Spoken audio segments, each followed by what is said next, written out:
امبارح انتشر فيديو كان منطلق عليه اسم حرب السلايف. في ناس اتكلمت عن الفيديو ده بشكل اشكال كتير واشكال مختلفة، بان هو حرب السلايف وان هو حرب الورث وان هو مشاكل خلفة وحاجات كتير. بس الحقيقة هي سناء طلعت قالتها بنفسها قبل ما يتقبض عليها بساعات قليلة. التفاصيل والحكاية هنشوفها مع بعض، بس في الاول امان عليك صلى على الحبيب المصطفى وبرضه حط لي اللايك القمر ويلا نشوف الحكاية. امبارح انتشر على الميديا جميع وسائل التواصل فيديو لسلفة اسمها سناء بتتخانق مع سلفتها اسمها مروة. كل ده في ناس بتقول بسبب الغيرة، وفي أقاويل تانية وهي دي اللي ثبت عليها ناس كتير بيقولوا بسبب الورث. بمعنى أصح إن بيقولوا جوز سناء ليه ورث عند أخوه اللي هو جوز مروة ومش عارف ياخده منه، فسناء جابت آخرها وقررت اللي هو قالت له اقعد أنت في جنب، أنا هتعامل وأجيب ورثي، ورثنا وورث عيالنا أنا اللي هتصرف. فبدأت إن هي تروح تتشكل مع سلفتها، وسلفتها عشان عارفة في الميديا كويس بدأت إن هي تصور وتجرجرها في الكلام لحد ما تخليها تهددها وتقول الكلام البشع اللي هو تنشر للأعمال السحر والشعوذة، وإن هي تقول لها روح لشيخ وخليه يتوضى في الحمام بلبن، وإن هو يخليه يربطك مش هتشوفي خلفة وهتسقطي الحمل اللي في بطنك ومش هتشوفيه ولا عمرك هتشوفي أي خلفة ولاد. الناس من هنا بدأت إن هي تترجم إن خلفة ولاد معناها الورث، وبيثبتوا الأقاويل اللي انتشرت وبدأوا يثبتوا الموضوع على إن فعلا الخلاف سببه ورث. طيب إيه اللي حصل؟ بعد ساعات قليلة جدا الداخلية اتدخلت وبدأوا إن هم يقبضوا عليهم هما الاتنين بتهمة إساءة، وإن واحدة اتحكمت على إنها ازاي تصور فيديو زي ده وتنشره على الميديا، والتانية اتحكمت على التهديد والألفاظ اللي قالتها والحركات اللي كانت بتعملها بإيدها،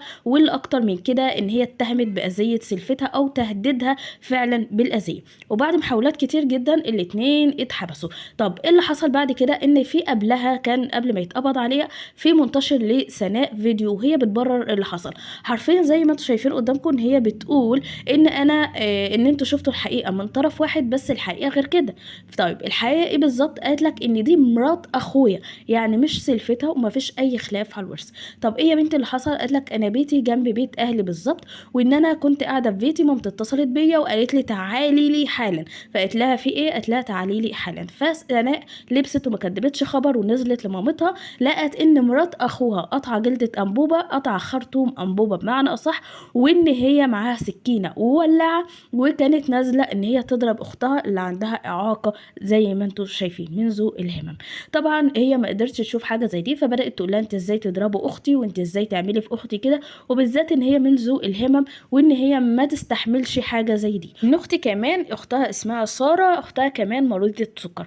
طيب هنا بدات تقول ان هي بدات تستفزني وانا كنت متعصبه جدا وما كانش قصدي اي تهديد او اي حاجه من اللي انا قلتها، وهي كانت عارفه لان انا بتعصب بسرعه، هي كانت عارفه حاجه زي ديت، فعشان كده كانت بتستفزني وبتصورني علشان تدني وتجيب لي المشاكل وتخرب بيتي بسبب الفيديو اللي هي نشرته. بس بعدها قالت لك لو مش مصدقيني اسالوا ساره. بدات اصلا سناء تتكلم بطريقه كانها حافظه، لانها كان باين عليها ان هي بتفتكر، يعني حد مر بموقف بيحكي بسرعه اللي هو حصل كذا وقلنا كذا وشتمتني بكذا والكلام ده.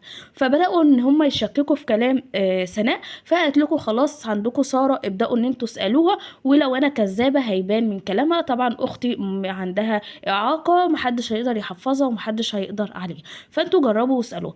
بدات ساره تتسال ايه اللي حصل لك وايه اللي جرى وميرات اخوكي عملت فيكي ايه. بدات تحكي ان هي جابتني من شعري وبدات ان هي تحكي التفاصيل اللي حصلت. الفكره بقى ان هي حكت كل اللي سناء قالته بالظبط، لا زودت حاجه ولا قللت حاجه. ده بيدل فعلا ان سناء ما بتكذبش، وان فعلا الخناقه ما بينها وما بين مرات اخوها ان هي التانية اللي استفزتها، وان سناء مظلومه والمفروض تتسال وتتحاسب هي اختها مروه، مرات اخوها مروه، ولا فعلا سناء غلطانه. شوف رايكم في الكومنتات واشوفكم في فيديو جديد حبايبي، مع السلامه.